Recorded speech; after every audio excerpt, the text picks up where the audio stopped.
திருப்பரங்குன்றம் தீபத்தூணில் தீபம் ஏற்ற அனுமதி வழங்கிய உயர்நீதிமன்ற மதுரை அமர்வின் தீர்ப்புக்கு தற்போதைக்கு தடை விதிக்க முடியாது என்று உச்சநீதிமன்றம் தெரிவித்திருக்கிறது. இதன் மூலம் உயர்நீதிமன்றத்தின் உத்தரவு தற்போது நடைமுறையில் தொடர்கிறது. இந்த விவகாரம் தமிழகம் முழுவதும் பெரும் கவனம் பெற்ற நிலையில் உச்சநீதிமன்றத்தின் இந்த முடிவு முக்கியமான திருப்பமாக பார்க்கப்படுகிறது.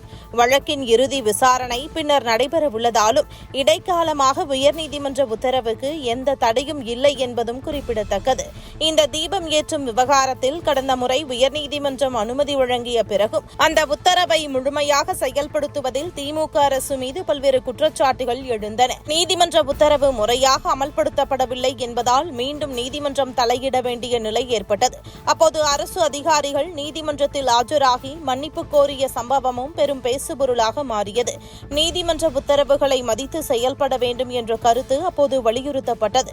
இந்த வழக்கில் உயர்நீதிமன்ற மதுரை அமர்வு தனது தீர்ப்பை வெறும் கருத்துக்களின் அடிப்படையில் அல்லாமல் கிடைத்த வரலாற்று ஆவணங்கள், பழைய பதிவுகள் மற்றும் முன்வைக்கப்பட்ட ஆதாரங்களை ஆய்வு செய்த பிறகே வழங்கியதாக சட்ட வட்டாரங்கள் கூறுகின்றன.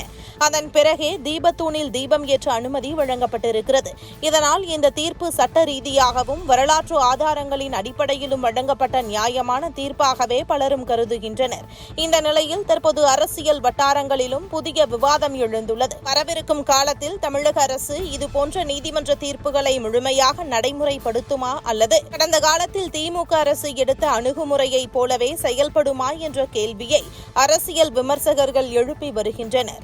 நீதிமன்ற உத்தரவுகளை எந்த அரசாக இருந்தாலும் முழுமையாக மதித்து செயல்பட வேண்டும் என்ற கருத்தும் வலுத்து வருகிறது.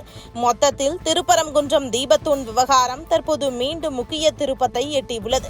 உயர்நீதிமன்றத்தின் தீர்ப்புக்கு உடனடி தடை வழங்க உச்சநீதிமன்றம் மறுத்திருப்பது இந்த வழக்கில் முக்கிய முன்னேற்றமாக பார்க்கப்படுகிறது. இறுதி தீர்ப்பு இன்னும் வரவேண்டி இருந்தாலும் தற்போது உயர்நீதிமன்ற உத்தரவே அமலில் உள்ளது. நீதிமன்ற உத்தரவுகளை மதித்து அரசு செயல்பட வேண்டுமா என்ற கேள்வியும், நீதிமன்ற தீர்ப்புகள் அரசியல் மாற்றங்களை தாண்டி ஒரே விதமாக அமல்படுத்தப்பட வேண்டுமா என்ற விவாதமும் மீண்டும் தமிழக அரசியலில் முக்கிய பேசுபொருளாக உருவெடுத்துள்ளது.